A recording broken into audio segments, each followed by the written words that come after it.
Progress. How do we measure progress? Do we measure it by industrial output? By infrastructure? Do we measure it by personal wealth? Or is it measured in the things that we buy? Or financial formulas like gross domestic product, per capita income, fiscal surpluses, or trade balances?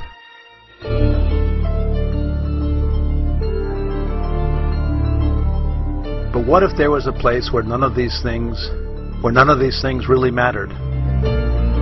Where there didn't need be 2 cars in every garage? Where there wasn't a wide plasma screen TV in every room? Where the infrastructure was adequate and improving? A place where food was natural and water was plentiful and drinkable right from the tap? Where 4 seasons existed and the temperature in winter barely left frost on the ground, and the temperature at the beach in the summer rarely surpassed 85 degrees Fahrenheit. Where prevailing winds cleaned the air, eliminating all pollution, and rivers provided adequate electricity for nationwide broadband internet service and industrial power. Where a wide variety of food and fruit were produced locally and delivered fresh to local stores and corner street vendors. Food, real food.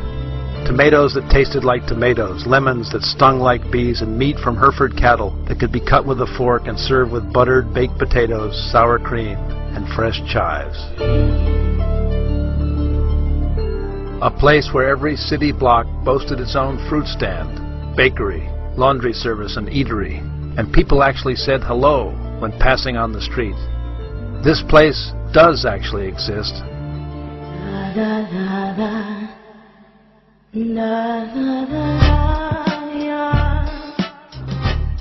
And it's called Uruguay. It's located on the Atlantic coast of South America, tucked between Argentina to the south and Brazil to the north.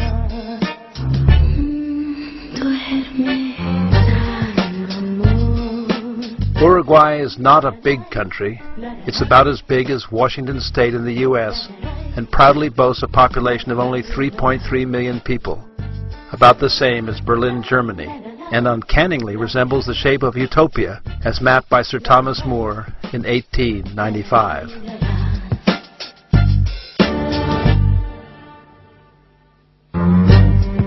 Although a small country, Uruguay has one of the lowest population densities in the world, with only 19 people per square kilometer. In this regard, Uruguay is a country with one of the lowest carbon emissions per capita in the world, and over 180 kilometers of beaches. Approximately 40% of Uruguay's population, or about 1.3 million people, live in the capital city of Montevideo, and the rest live in small cities and towns throughout the country. Excluding Uruguay's top 2 cities, Montevideo and Salto, the average size of a Uruguayan city would be about 30,000 people.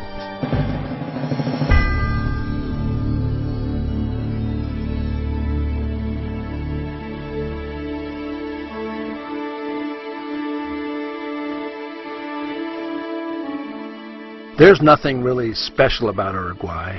It doesn't have the big mountain ranges like Chile, Bolivia, Peru, and Colombia.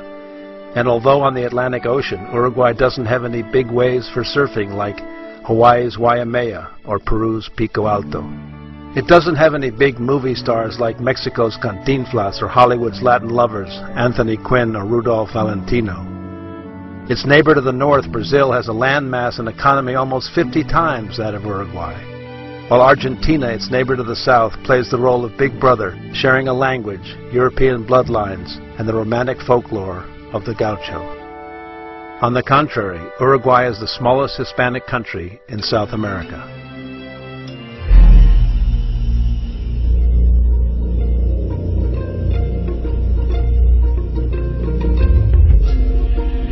It doesn't have the big bucks to purchase the soccer aces like Ronaldinho from Brazil or the Englishman David Beckham.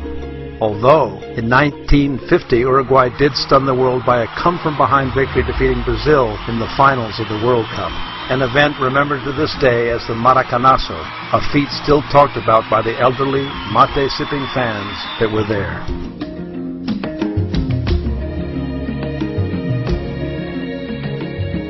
No, Uruguay is nothing really special, nothing fancy.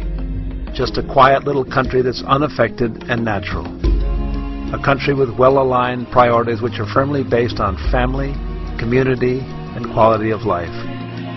A country that in 2008 had the second highest literacy rate in Latin America after Cuba, a life expectancy of almost 80 years, and considered by the United Nations as the 9th greenest and most livable country in the world, behind the likes of Sweden and Austria. According to Transparency International, Uruguay was ranked number 1, tied with Chile, with the least corruption in Latin America in 2008.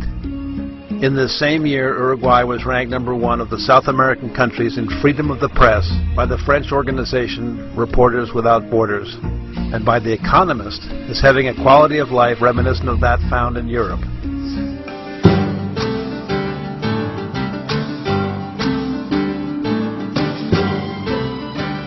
Uruguay is an agriculturally based country with beef cattle generating over $1 billion a year in exports, principally to Europe.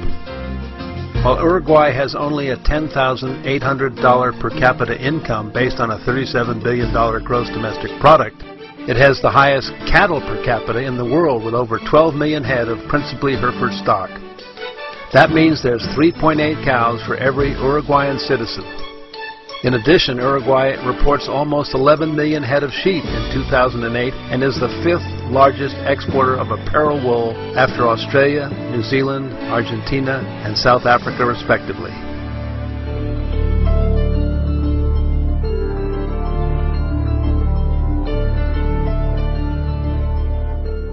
So who are these Uruguayans?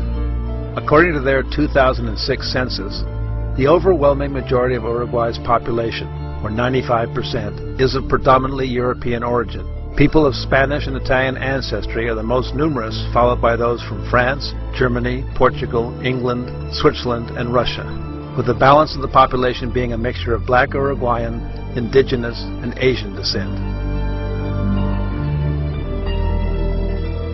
For example, the city of Colonia, now a UNESCO heritage site which boasts daily ferry service to Buenos Aires, Argentina, was settled by the Portuguese in 1680 and later developed by Swiss, German, and Austrian immigrants in the early 1800s. While the British that built the Uruguayan railroad system settled cities like Chamberlain, Barker, and Young, and the Russians that brought the sunflower seed to Uruguay settled the town of San Javier in the department of Rio Negro.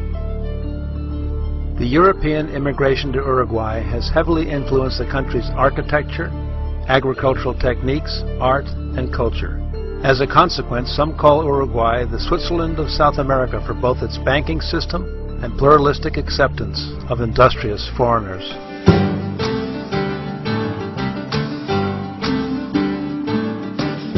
Okay, so Uruguay is civilized, green, most livable, and enjoys a wonderfully temperate climate in the southern hemisphere. That's all nice, but what can you actually do in Uruguay? Well, if you like the outdoors, maybe you'd like some horseback riding. Available every spring in the cattle country of Tacuarembó in the center of Uruguay.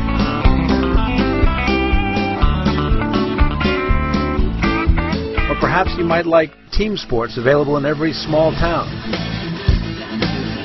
like soccer, rugby, or polo. Or maybe you prefer individual sports, like sailing, golf, or rowing, or just being alone with nature.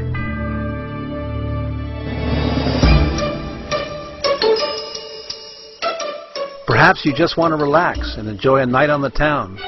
Well, here you can enjoy one of Uruguay's casinos, restaurants, or enjoy opera at the Teatro Solís, or a musical production presented every summer in the National Stadium. Oh, and if you want to know a secret, the dance of the tango, made famous by Argentine immigrants of Buenos Aires, was actually derived from the Cuban milonga and habanera music in Montevideo in the year 1890.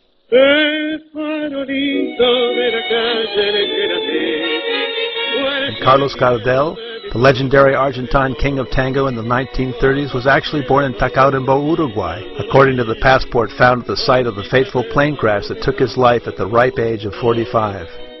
A controversy that still rages between Uruguay and Argentina to this very day.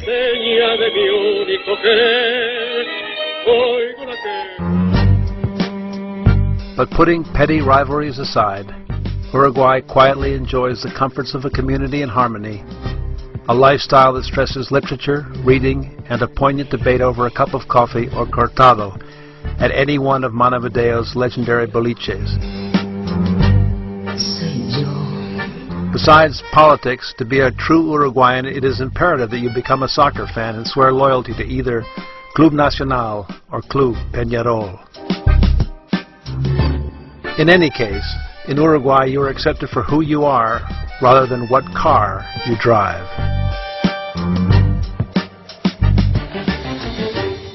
Uruguay boasts a progressive democracy, outstanding and affordable health care, both private and public, and a cost of living that's less than half of any European capital. In this regard, to become a citizen of Uruguay, besides a passport, certificate of good conduct and health, birth and marriage certificates, you need to prove that you can generate a minimum monthly income of $650. On a more practical basis, a retired couple living in Montevideo with a river or ocean view apartment can enjoy a very comfortable lifestyle on between $1,500 and $2,000 per month.